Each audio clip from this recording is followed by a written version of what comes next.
Hey guys, Lucas Green here, and I'm back with another awesome video, and it's a bittersweet video, of course, because Stanley has recently passed away by the time of this recording yesterday. And today's video, as you can tell by the title, I'm going to be doing the top 10 Stanley characters. All these are the ones that I personally liked as a kid and grew up with, and we can only thank Stan for creating all those amazing characters that we know and love today, that are still around today, and the fact that we can remember him by him from all those characters. It's just amazing. So, I was originally going to call this video Top 10 Marvel Characters, but essentially Stanley did create majority of the Marvel, so it's basically, try something new. And since Stanley passed away, I really want to dedicate that title to him, because he made, essentially, every character on this list is officially made by him. Either by, it's a part of him who made that character, or he made it fully in general. But, without further ado, guys, I'm not going to waste any more time, because I want to get to this list and make you guys happy, and hope you enjoy it. Now, of course, it's a list, and of course it's not going to contain every character, because Stanley's made many characters. But I hope you understand the characters I've chosen have affected me personally, and I mean, I could have picked a lot of characters. There's a lot of iconic characters on this list, but I had to take off this list because they didn't affect me personally. But the characters that I have picked for my list, I believe are justified and are good enough that you could at least understand why I picked them. And you can imagine that, yeah, they are awesome characters. Because overall, Stanley, he made every character awesome. Anyway, guys, without further ado, it's time to begin Stanley's, well, my top 10 Lucas Green Stanley characters. You know, that title is full, isn't it? Yeah, so yeah. Right then, without further ado, it's time to go into action. Excelsior! Number 10.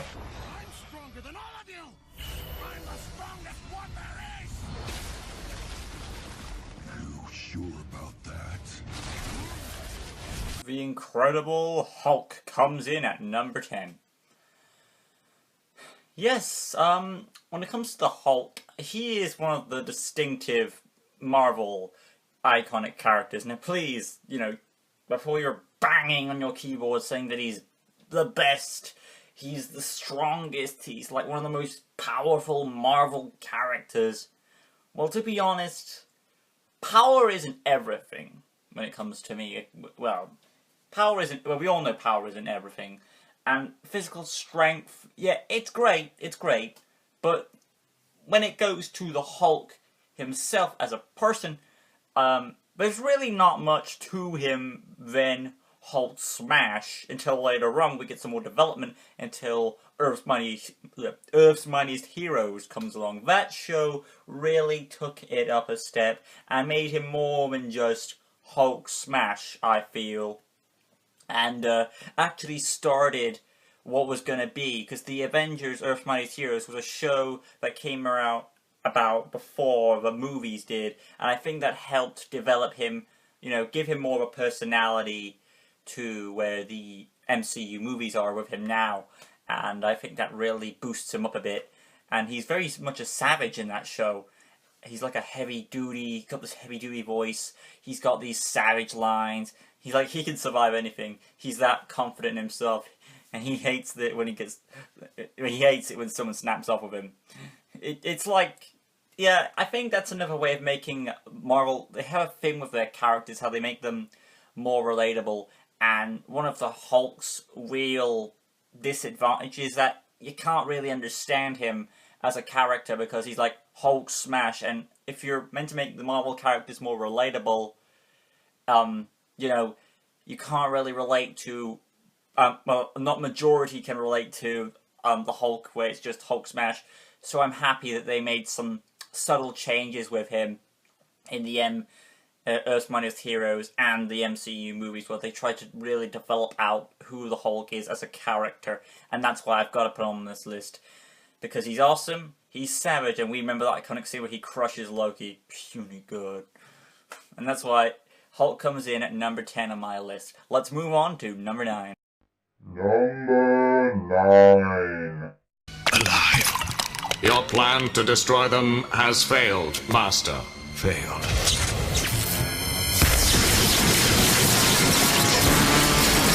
Dr. Doom does not fail. Doctor Doom ranks at number 9 on my list. He is one of the most iconic Marvel villains of them all. What can you say about this guy? He's very fascinating, you know, how he really wants to take over the world, and the fact that he thinks he's doing this because he thinks he's the right man for the job. And he doesn't care what everyone else thinks, like a lot of villains. He believes it's his way or the highway, because if you don't follow his rule, we're all done for. It's another one of those things where, you know, it's not that they're just making the heroes someone to relate to, it's they're making the villains someone to relate with, because the hero shouldn't always be in the right. The villain should have, like, the other side of the coin. So, that's what they should... If you really want to have a dynamic villain, or to get his motivation, to understand why he's doing what he's doing, you need villains like Doctor Doom, who really thrill on that. And he's kind of been compared to great villains like Darth Vader, and a lot of others, like a lot of monarchs that you can think of. But Darth Vader is one of the comics, speaking of which, there was a death battle a while back with him in it. And the whole iconic look with the armor and the green cape, and the fact that he is a villain not just of the Fantastic Four, but also of other Marvel characters, including Hulk and Spider-Man, and I'm sure a few others too, maybe the X-Men, but I'm not really sure on that. But yeah, the Doctor Doom, if you want to go that route, is an iconic Marvel villain, one of the best, and he ranks up to the number 9 spot on my list because of how his awesome willpower, don't take that the wrong way, awesome will to keep fighting forward, for believe his Iron Fist is the only way to go. Doctor Doom, you're amazing. You rank the number 9 spot on my list. Congratulations on Doctor Doom. Number 8. Any more warriors you wish to test against Ulick? How about me? And who are you?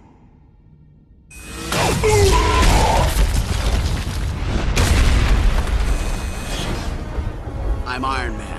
Yes, number 8 is Iron Man. Gotta love him. I mean, Iron Man has grown and actually has become arguably the main leader of the Avengers, or the MCU Avengers. Well, I think he's gonna be the leader in the Avengers Infinity War. Now, to be honest, I haven't seen that movie yet. But when I do get my Blu-ray copy, I'll be sure to know. But I think he may be the leader of the Avengers because, you know, they might take Cap out. But when it comes to all other sources of media and comic books, to me anyway, Iron Man seems like the tech obvious.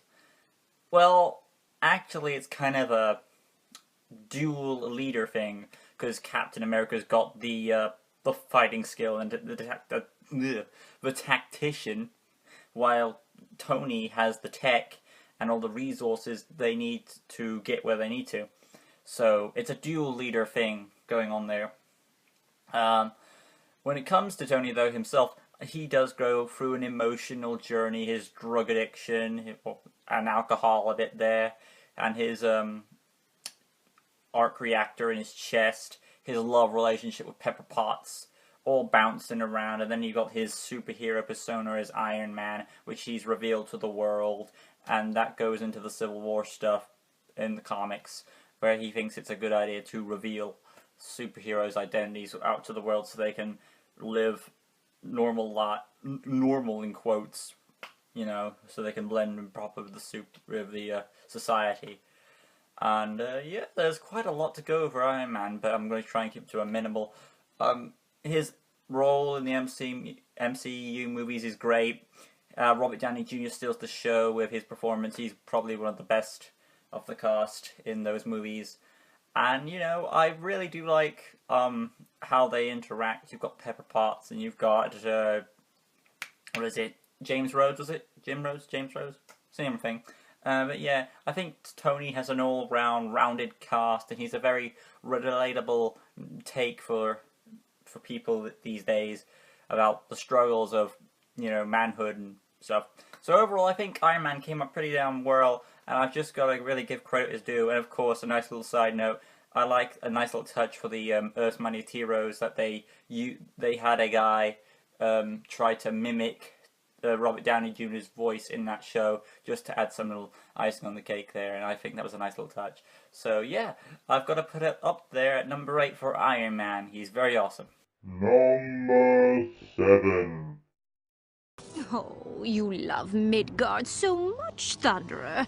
We thought we would come and see what all the fuss is about. Heck yeah, the Enchantress uses her magic to rise up to number 7 on my list. The Enchantress is just one of the amazing Marvel characters that I've come to adore. It's quite interesting, really. She's probably not the most powerful magic user. I'm sure Doctor Strange and Dormammu and other magical users are stronger than her, but she's just so fascinating as a character, and if you don't know who the Enchantress is, it's pretty easy to understand, really. What she is, she's a sorceress, right, of course, but she has this one human flaw, which is good, because Marvel has a lot of characters like that have that human element that makes them relatable, and that's why they're so awesome. And what is her flaw? Well, she loves Thor, and she doesn't want to harm him at all. As a matter of fact, she just wants the two of them to be together. That's it. But the thing is, as we know, is Thor wants to stay on Midgard because he feels like he's needed there to protect Jane Foster and all the other people he cares about. Hence why in the show he teams up with the Avengers, because he thinks it's for the better. And it's a real argument between this situation. I mean, if this situation with Thor wasn't there, he would probably take the offer, but, you know, for what happened with him in his mind, I'm not saying that he's under mind control. I'm saying that he's going through a mental struggle, you see. He's going through a mental struggle, like, what is the right thing to do? I think we're all going through that crisis right now. What is the right thing? And it's really hard for him to decide, stay at Asgard, stay at Midgard, or go home to Asgard. It's kind of hard, you know? And the fact, what makes Emora, which is the Enchantress's real name, a villain, is she's willing to play around with Thor's mind to convince, you know, it's like a reverse psychology thing. the way I see it anyway, is that she's trying to twist the situation around to lure Thor's mighty hands around her again. That's the way I see it anyway, and I feel like it's a very interesting way, like a coiling snake sleeking around. And I know Thor won't really want to hurt her because, let's be honest, she's an Asgardian, and he still treats her as a loyal companion, in a way. It's kind of hard, but, you know, it's still that struggling feeling that makes her an ongoing threat, and this mysterious companion. I say companion because she's still a caring character who cares for our character Thor. So yes, you can see how it is that I like her as a fascinating character. She's very interesting, I really think, and that's why I've got to put her up at number 7 on this list. Number 6.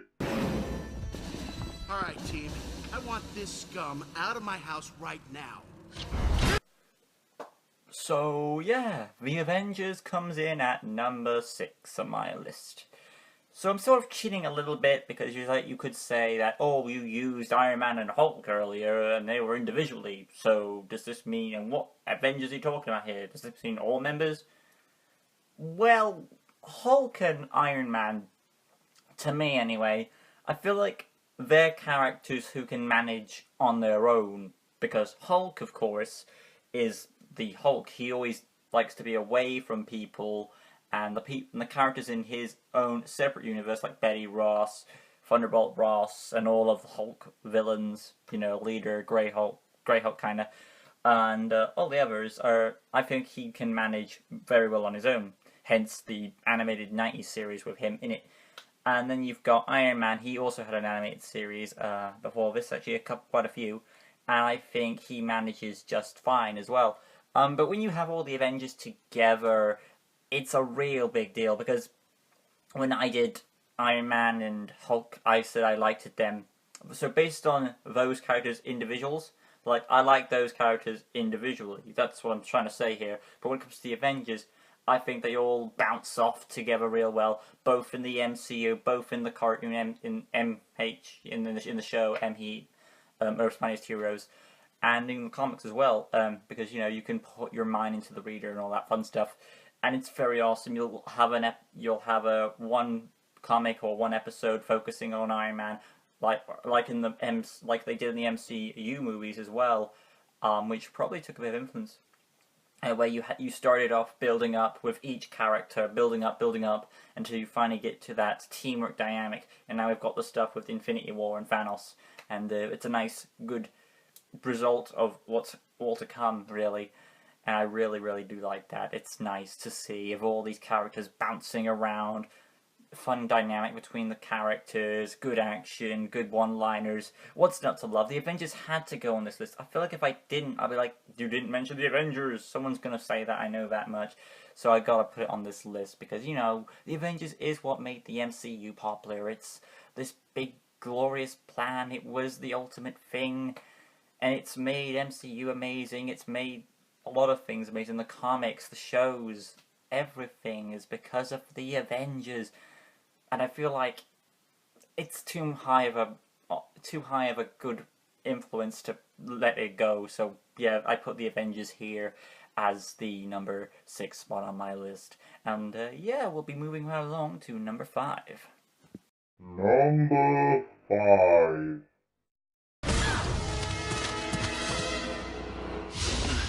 Captain America. It's been a long time. Zemo.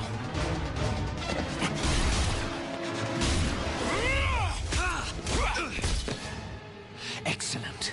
I was worried you wouldn't be as I remembered you. I wouldn't want you to be anything less than perfect. All these years, I thought the Red Skull had defeated you. Now, I can finally have my revenge.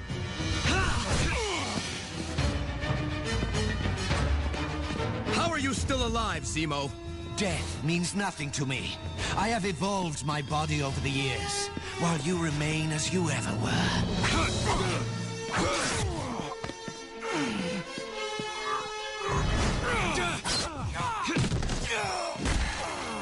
You are alone, Captain.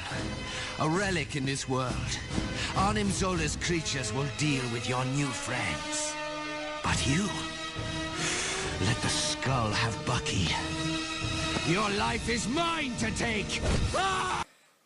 So yes, guys, Baron Zemo comes in at number 5 on my list.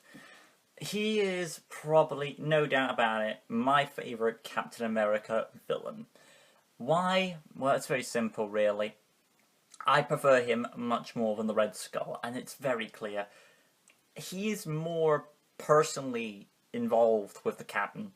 He sees him as like this equal rival that he will overcome, win the war, and it will be better. It seems like the Red Skull at first, but then it's more of a personal vendetta than the Red Skull ever was, because the Red Skull was kind of this overarching big villain who wanted to take over the world in a global sense. Well, the Baron Zemo, of course, he's focused on the Captain. He wants to be his better. And that's one of the reasons why I like him more.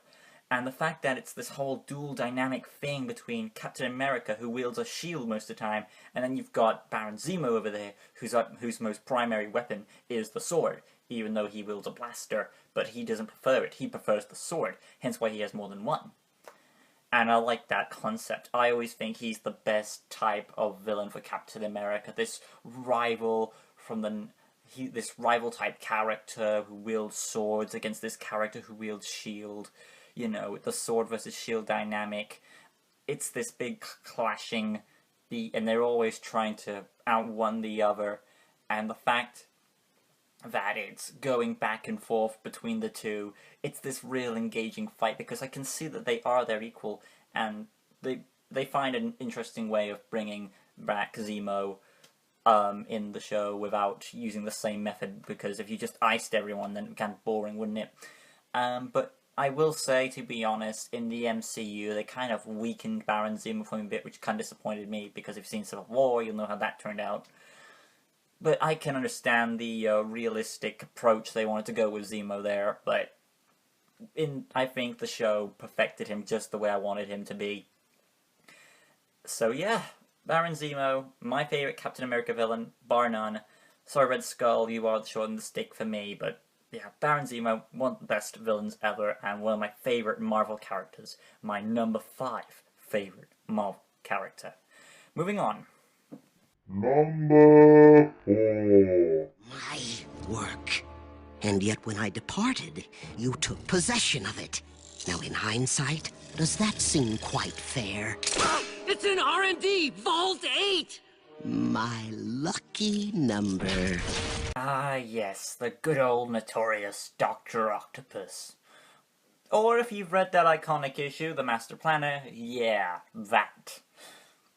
Dr. Octopus, awesome villain. One of the great Spider-Man villains, and of course my 4th favourite Marvel character, going around conjuring these incredible schemes. He gets a lot of development in the Sam Raimi movie, Spider-Man 2, of course. Awesome. I think he's probably, in my opinion, the best live-action Spider-Man villain that we've ever had. And that's up there with the Vulture, isn't it? Because, you know, he's probably the number 2 in my mind, but, you know. But I think he's very well done. The claws, the arms, the tentacles. He's very interesting, and what makes him so iconic is that he's this scientist who has all these masterful plans about, he believes that since he has the claws in the comic books, he believes that it's his, since he thinks he's the superior being, he thinks he should be the leader of them, similar to Doctor Doom in a sense, but he believes that since he has this thing, this accident that's happened to him on his back, that's why he does what he does, in the comic books anyway. And then in the Spider-Man 2 movie, they took a different approach, where they made him more of a sympathetic character. Again, like a lot of what Marvel does, they've turned, then they try to advance their characters to make them more relatable. And they've done a great job in Spider-Man 2 for that, where they try and make him a very sympathetic character. Mind you, they kind of had to do a few strings with the arms, but what they did was a very understandable motive. And then you get to other sources like the Spectacular Spider-Man, where they do a bit of 50-50. He's a very sinister character, and they go about a different approach, but they also make him very understandable for how he's being abused by his boss, Norman Osborn. So yeah, we get all these different incarnations of Darkhawk that there's bound to be one you like, at least, and to me I liked each incarnation. Where we had the comic books, we had this masterful planner Darkhawk, this crime lord syndicate, and he's the one who built together the Sinister Six in the first place. So that's an iconic villain to do that. And then you went with the Spider-Man 2 movie, where we had a sympathetic Darkhawk, which is a nice concept.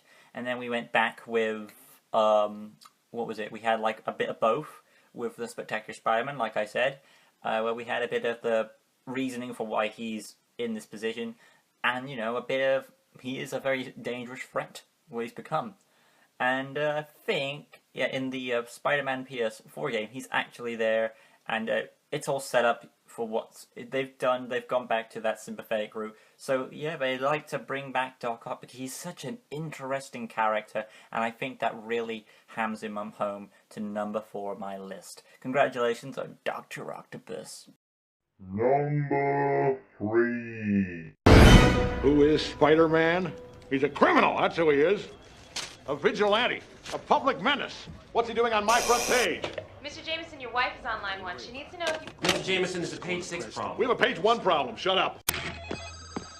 Boss, I'd like a word. How about scram? Or 2 words. Scram kid. Or 17. Get out of my office in 2.3 seconds or I'll staple you to a flagpole. How did you count so... J. Jonah Jameson comes in at number 3. How could you not? I mean, everything about him is just laughable. He's this wonderful character with such class, and he just hates Spider-Man so much because of what happened to his wife. That there was a criminal in a mask that scared her or something like that. In some incarnations, the killer, the guy in the ski mask, killed her. Other times, it's not.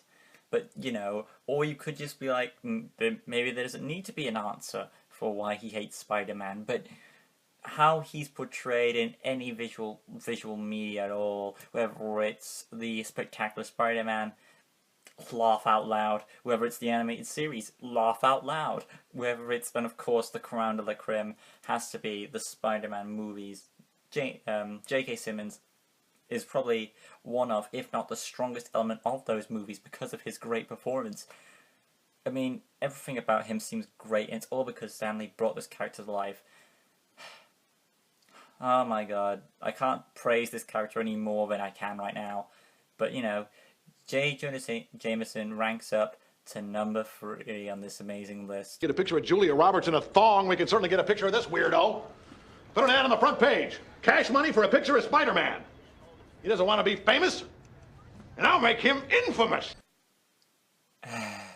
Get out of here. Moving on. Number 2. Good news, lowlifes. The city's gone green. Say hello to the new big man of crime, the Green Goblin. Now what's so funny? Just the special fire and brimstone pumpkin I left behind as a present for our Mr. Lincoln. Any minute now, the creme de la creme of New York City is going to paint the town red. Well, the ballroom anyway. Although I will admit you have an annoying tendency to, well, survive. The Green Goblin has every contingency in place to test the outer limits of that talent. Until all that remains is a red and blue stain on the pavement. I should have known you were behind this. Guilty. Guilty. And oh, so very guilty of being the new big man of crime. Ranks at number 2. I mean, is anyone really surprised? He's my YouTube icon right now, and you know, he's been that way for a very long time. I mean, there's not much more to say because, to me personally, he is Spider-Man's #1 arch nemesis, and I've always asked every person I've come across, who do you prefer, Venom or Green Goblin, as they're the two big ones that know Spider-Man's true identity. And majority of the time from YouTubers I get the Green Goblin. And other than that though, every time we get him in the show or in movies, he's delivered differently but still an enjoyable villain to watch. Starting off with the Willem Dafoe, that was an iconic Green Goblin, a good way to start. He was a bit corny, yeah, but still he was great for it. I think even Willem Dafoe wanted the role so badly he was going to go, they changed the suit to adapt to his body, hence why it looks like what it does in the movies. And then his son comes in, but of course Norman is the star when it comes to the Green Goblin.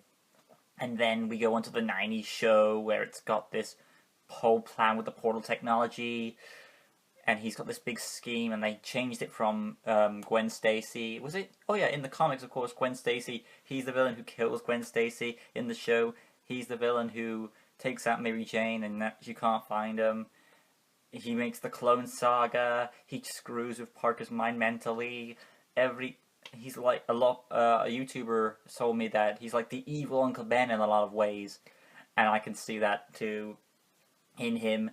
And then you got the Spectacular Spider-Man, where he's trying to go through Peter's core that way around by tricking Spider-Man into, well, he doesn't know it's Peter, of course, but he's trying to trick Spider-Man to think, you know, it's somebody else, and it's, every time he's there, he comes up with this new engulfing way of tricking you and misdirection, and it's just insanity, because it literally is. He's so crazy, bad to the bone. I mean, there's not much to say, but he's just another enjoying character to watch in the Spider-Man universe. And yeah, to me personally, I think I enjoy him just a bit more than J. Jonah Jameson, and that is saying something. But you know, everyone's got their own personal favourites. And there's only one slot left, number 1. Let's see if you can figure out who the number 1 spot is. And Lucas Green's number 1 is... Oh, guys, you play hot potato hardcore. What is this? These skies are mine now! He may be right. I really just ran it. What are you babbling about? Put me down! Dude, you are the bossiest damsel in distress I have ever rescued. Also the ugliest, heaviest, and the first. Who are you? Why, I'm your friendly neighborhood Spider-Man, of course. Hand over the device, you pathetic, four-limbed excuse for a spider. Oh, you sweet talker, you. Come on, Venom. That's the best you've got? I'll stick with the red, torn, and blue. Oh, we can shred more than a suit! Now, shouldn't you all have seen that coming? Mysterio is no illusionist playing parlor tricks. Mysterio is the master of the arcane arts. Well, seems to me Mysterio is the master of talking about himself in the third person. Spider-Man is number 1. Spider-Man is my number 1. Why? Now, to be honest, personally, there is a fair line between favourite and best. My favourite character is Green Goblin, but the best character to me, when it comes to Marvel, is the wall crawler Spider-Man. Now, from a personal level, because Green Goblin wouldn't exist without Spider-Man, the whole point of the villain is created to foil to the hero, so that's probably the reason why he's higher than him. But what makes him the best Marvel character to me that Stan Lee's ever created is one simple reason. One simple reason.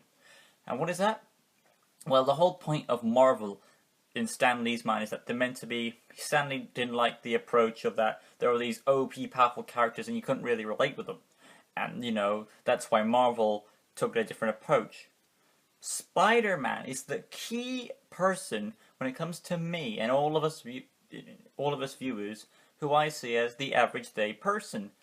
You know, he's a teenager, he's going through college or school, depending on where he is in the story, and he's got to fight his way through many battles, physically, mentally, and then he gets all these colourful villains. But mostly, the way he reacts to situations is very much how we react to how those villains would talk and all that stuff. And not just the fun superhero style, but also with the drama of high school and dealing with bills and all that stuff. It all comes down, and I think Spider-Man is the quintessential icon for Marvel. Hell, Stan Lee did say that that he's essentially Marvel's Mickey Mouse. So there's got to be some said there, and yeah. And when the name came across, Stan Lee said he liked the name Spider-Man because it had like class and sex to it. So yeah, I think overall that's why I have to put. Now, I would say Green Goblin, yeah, he is my favourite character, but there is a fair line between favourite and best. And because of this, I am putting Spider-Man as the best character that Stan Lee has ever created. And look at him now, he's grown on this big journey and now he's finally reached the MCU. And of course, it's amazing. Spider-Man. Well, this has been it, guys. My top 10 Stan Lee characters that he's made. I made sure to look up to make sure that each 10 of these were either co-created by him or officially by him. And it is really going to be hard now that Stan Lee is no longer with us. But, you know, he's still around. He's not gone. He's with us as long as all the Marvel stuff he's done, all of it, not just comics but movies, everything he's been in, has shown impact on our lives. And with that, Stan Lee will always be around. So, it is sad that he's not with us, but in a way, he kind of still is. And you know, with that being said, I'm gonna leave it to Stan to sign us out. Happy reading, and oh, I almost forgot. Excelsior!